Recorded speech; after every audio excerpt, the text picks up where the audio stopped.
কিছু লোক বা আপনাদের মধ্যে কেউ গেম খেলেন, অনলাইন গেম খেলেন, এবং তারা সবসময় গেমের মধ্যে থাকে, তারা গেমে ডুবে থাকে। কেউ কেউ গাড়ি পছন্দ করে, তারা সবসময় গাড়ি নিয়ে কথা বলে, গাড়ি নিয়ে চিন্তা করে, গাড়ি নিয়ে চিন্তা করে। তাদের ফোনের ওয়ালপেপার গাড়ির ছবি, তারা সবসময় গাড়ির আপডেট দেখেন।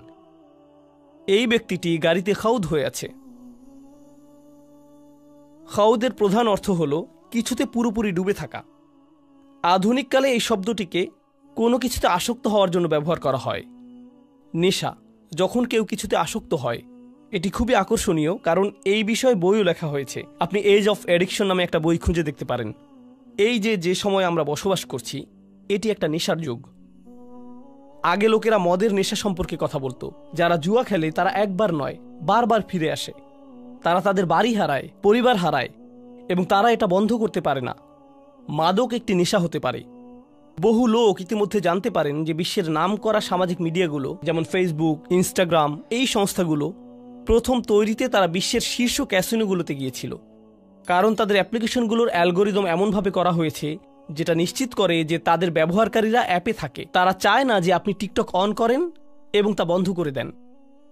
তারা চায় যে আপনি এটা অন করেন, সোয়াইপ করেন, আবার সোয়াইপ করেন, আবার সোয়াইপ করেন, এবং করতেই থাকেন। এই অ্যালগোরিদম বানাতে তাদের মানুষের আচরণ অধ্যয়ন করতে হয়েছিল। তাই তারা ক্যাসিনোতে গিয়েছিল এবং সেখান থেকে সেরা সাইকোলজিস্ট নিয়ে আসে, কারণ ক্যাসিনো শিল্প প্রথমে সাইকোলজিস্ট নিয়োগ দিয়েছিল যাতে লোকেরা স্লট মেশিনে বসে টাকা বের করতে পারে। তাদের উদ্দেশ্য ছিল আমাদেরকে সেখানে কতটুকু সময় ধরে রাখতে পারে, কারণ তারা সেখানে আমাদেরকে যত লম্বা সময় সম্ভব ধরে রাখতে পারবে, আমরা আরও বেশি আসক্ত হব। যারা লাস ভেগাসে ক্যাসিনো শিল্পের হিউম্যান বিহেভিয়ার তৈরি করেছিলেন, সেই একই লোকদের সিলিকন ভ্যালিতে নিয়ে আসা হয়েছিল সোশ্যাল মিডিয়ার ইউজার বিহেভিয়ার মডেল তৈরি করতে। কারণ তারা জানে যদি আপনি সবচেয়ে আসক্ত হন, তখন তারা আপনার থেকে সবচেয়ে বেশি প্রফিট করতে পারবে। যদি আপনি নেশায় ডুবে যান এবং আপনি বের হতে পারবেন না, যদি আপনি নেশায় ডুবে যান তখন আপনি বের হতে পারবেন না, এবং আপনি যদি এটা আবার করতে না পারেন, তাহলে আপনি আপনার ভেতরে কিছুই নেই এরকম একটা অনুভব করবেন। সে মদ পান করে এবং সে মনে করে সে ভালো ফিল করছে, সে চলে যায়। তার 1 ঘন্টা 2 ঘন্টা পর আবার মদ খেতে ইচ্ছা করে, তার আবার একটা চাহিদা তৈরি হয়, আমাকে আরেকটা দিন, আরেকটা দিন। তাদের পেট ব্যথা করতে থাকলেও তারা মদ পান করে যায়। তারা অর্ধেক ঘুমন্ত অবস্থায় থাকলেও মদ পান করে থাকে। তারা ঘুম থেকে উঠে এসেও মদ পান করতে চায়। এটি অনলাইন অন্যান্য নেশা এবং বিনোদনের নেশার ক্ষেত্রেও সত্যি। কিছু লোক চলচ্চিত্রে আসক্ত, নেটফ্লিক্সে কিছু লোক আসক্ত, স্পোর্টসে কিছু লোক আসক্ত। এই নেশা পরবর্তীতে আল্লাহ সত্যের সম্পর্কে কথা বলেছেন। যখন সত্য আসে, কোরআনে যে সত্য সম্পর্কে বলা হয়েছে, আপনাকে এই বাস্তবতার সাথে ডিল করতে হয়, আপনাকে আপনার কাজের জন্য দায়িত্ব গ্রহণ করতে হয়। আমি কিভাবে আমার দিন কাটাচ্ছি তার ব্যাপারে যত্নশীল হতে হয়, কিভাবে আমি আমার রাত কাটাচ্ছি তার ব্যাপারে যত্নশীল হতে হয়। আমার নিজের ব্যাপারে দায়িত্ব আছে, আমার আল্লাহর জন্য দায়িত্ব আছে, আমার নিজের পরিবারের জন্য দায়িত্ব আছে। আমাকে এই সবগুলো ব্যাপারে যত্নশীল হতে হবে। কিন্তু আপনি যদি এই সত্যকে গ্রহণ করতে না চান এবং আপনি বাস্তবতা থেকে পালিয়ে বেড়াতে চান, আপনি নিজেকে হারিয়ে ফেলেন এবং কোনো একটি বিষয়ে আসক্ত হয়ে যান, এবং এভাবে আপনি আসক্তিতে ডুবে যান। আপনি জানেন কিছু মানুষ কি করে? কোনো একটি গ্যাদারিংয়ে কিছু শুনলে, মনে করেন 8 জন মানুষের একটি সমাবেশ, ফ্যামিলি গেট টুগেদার, তারা সেখানে বসে কথা বলছে এবং সেখানে কোনো একজন আল্লাহর দ্বীনের ব্যাপারে কথা তুলল, সে দ্রুত সেই বিষয়টি পরিবর্তন করে ফেলবে এবং সে চাইবে একটি অন্য বিষয়ে কথা বলতে, কারণ সে জানে সে কোন বিষয়ে কথা বলতে চাইবে। ওহ না না না, জানো ইউএফসি ফাইটে কি হয়েছে, এই খেলাটিতে কি হয়েছে, এই ছবিটিতে কি হয়েছে, ও আল্লাহ সেগুলো কত ভালো ছিল, এবং আমি এভাবে কথা বলতে থাকি, কথা বলতে থাকি, কথা বলতে থাকি। তারা যদি দিন সম্পর্কে কথা বলে, তবে তারা দিনকে একটা মজার ছলে কথা বলে। এই বিষয়ে কথা বলাটা একটু ফান। তখন আল্লাহ বলেন, হাত্তা ইয়াহুদু ফি হাদিসিন গাইরিহি, তাদের সাথে ততক্ষণ কথা বললেন না যতক্ষণ পর্যন্ত তার অন্য বিষয়ে ডুবে না যায়, যতক্ষণ পর্যন্ত তারা অন্য বিষয়ে ডুবে না যায়। এখন আমার আপনার নিজেদেরকে জিজ্ঞাসা করা উচিত, এটা মানুষের সম্পর্কে সমালোচনা নয়, এটা আমি এবং আপনি আমাদের সম্পর্কে যা ভাবি তাই। আমি প্রতিদিন যে বিষয়ে ডুবে থাকি, এর কি কোনো উদ্দেশ্য আছে, নাকি আমরা আসলে শুধু এদিক ওদিক ঘুরে বেড়াচ্ছি? এই প্রশ্নটি আমি আমাকে জিজ্ঞেস করতে চাই। বিচার দিবসে আল্লাহ বলবেন, বিচার দিবস সম্পর্কে আল্লাহ বললেন, ইয়াউমা ইযিল্লিল মুকাযযিবিন আল্লাযীনা হুম ফি খাউদিন ইয়ালআবুন, তারা বিভিন্ন বিষয়ে ডুবে আছে এবং সেই বিষয়ে এদিক ওদিক ঘুরে বেড়াচ্ছে, তারা শুধুই ঘুরে বেড়াচ্ছে। এবং প্রতিবার যখন কোরআন তাদেরকে ডাকে, সত্য তাদেরকে ডাকে, সব কিছু দায়িত্ববোধ, কারণ বিচার দিবস মানেই দায়িত্ববোধ, তাই নয় কি? বিচার দিবস হচ্ছে একটি কোর্ট, এবং এই কোর্টে কি হয়, বিচারক বলেন আপনি যা করছেন তার জন্য আপনিই দায়ী। আপনাকে কোর্টে নিজেকে উপস্থাপন করতে হয় এবং যারা জানে যে তাদের সামনে একটি বিচারের দিন আসছে, তাদের জন্য একটি বিচার অপেক্ষা করছে, তারা সেই বিচার দিনের জন্য প্রস্তুতি গ্রহণ করে।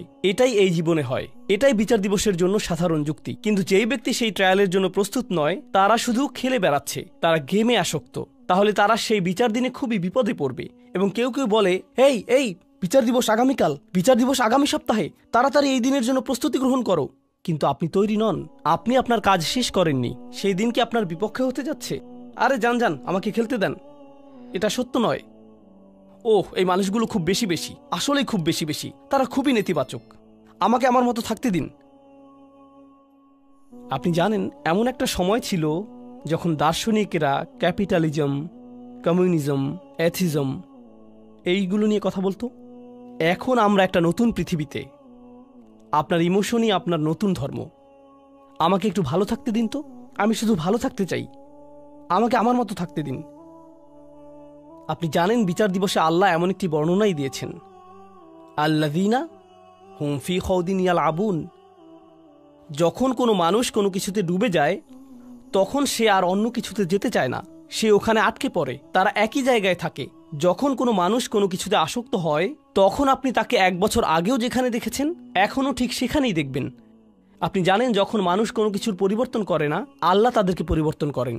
আল্লাহ বলেন, ওয়াল্লাযীনা ইয়াওমা ইউদআউনা ইলা নারি জাহান্নামা দাআ। তখন আল্লাহ তাদেরকে জাহান্নামের আগুনের দিকে ঠেলে দেন। তাদেরকে ঠেলে দেওয়া হয় কারণ তারা নিজেরা নড়ে না, তারা যেতে চায় না। হাযিহিন নারুল্লাতী কুনতুম বিহা তুকাযযিবুন।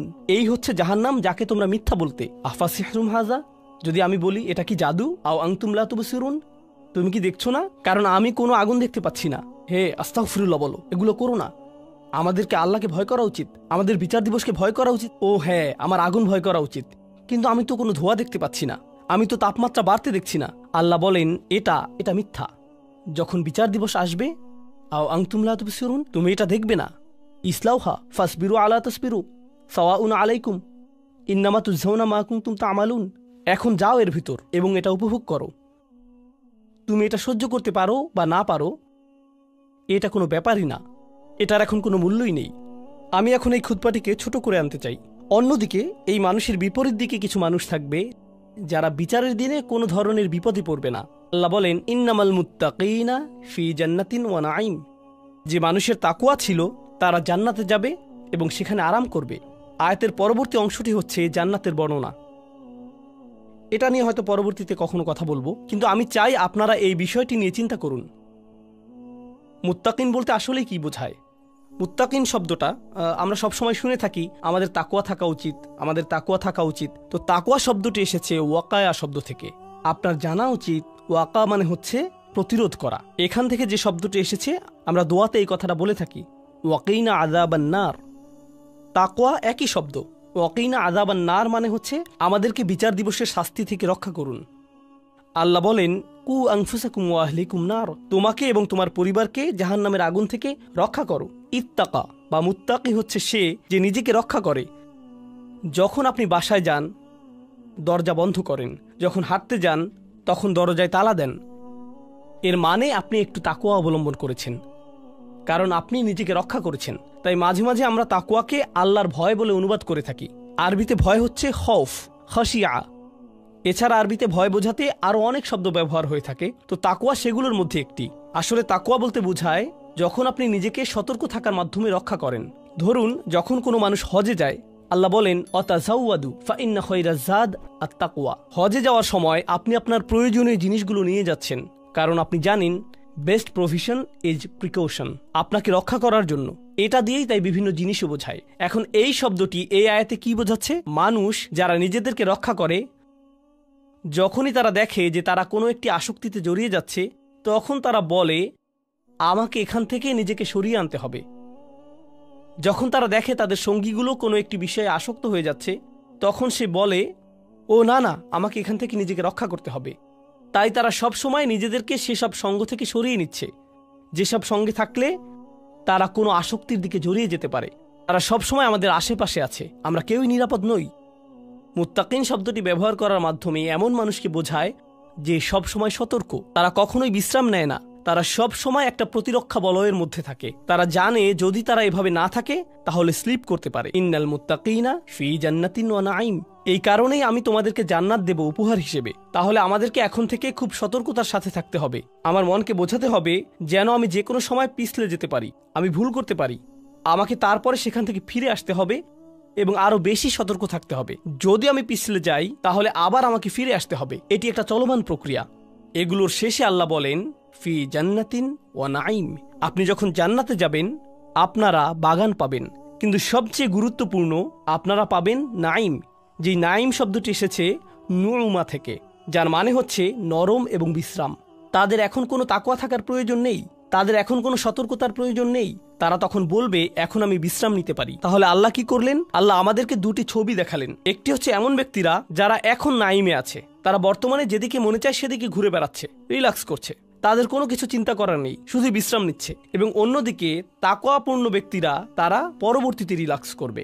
এখন সিদ্ধান্ত আপনার, আপনি কোন দলে থাকবেন। আপনি এখন রিল্যাক্স করতে পারেন অথবা আপনি পরবর্তীতে রিল্যাক্স করতে পারেন। আপনি এখন সাময়িকভাবে আনন্দ অনুভব করতে পারেন এবং পরবর্তীতে কঠিন বিপদে পড়তে পারেন, অথবা আপনি এখন একটু বেশি সতর্ক এবং বেশি নিজেকে রক্ষা করে চলতে পারেন এবং পরবর্তীতে অনন্তকালের জন্য রিল্যাক্স করতে পারেন। এই সিদ্ধান্তই আমাকে এবং আপনাকে নিতে হবে। আমি আল্লাহ আজ্জা জাল্লার কাছে দোয়া করছি, আল্লাহ আমাদেরকে যে কোনো ধরনের খাউদ থেকে রক্ষা করুন, যা আমাদেরকে সত্য থেকে দূরে নিয়ে যায় এবং আমাদেরকে মুকাদ্দিবিনদের অন্তর্ভুক্ত করে। আল্লাহ আমাদেরকে তাকওয়া সম্পূর্ণ করুন, যাতে আমরা আল্লাহর দয়ার অন্তর্ভুক্ত হতে পারি, যাতে আমরা জান্নাতুল নাঈমে যেতে পারি। বারাকাল্লাহু লি ওয়া লাকুম ফিল কুরআনিল হাকিম ওয়া নাফা'নি ওয়া ইয়্যাকুম বিল আয়াতি ওয়াজ যিকরিল হাকিম।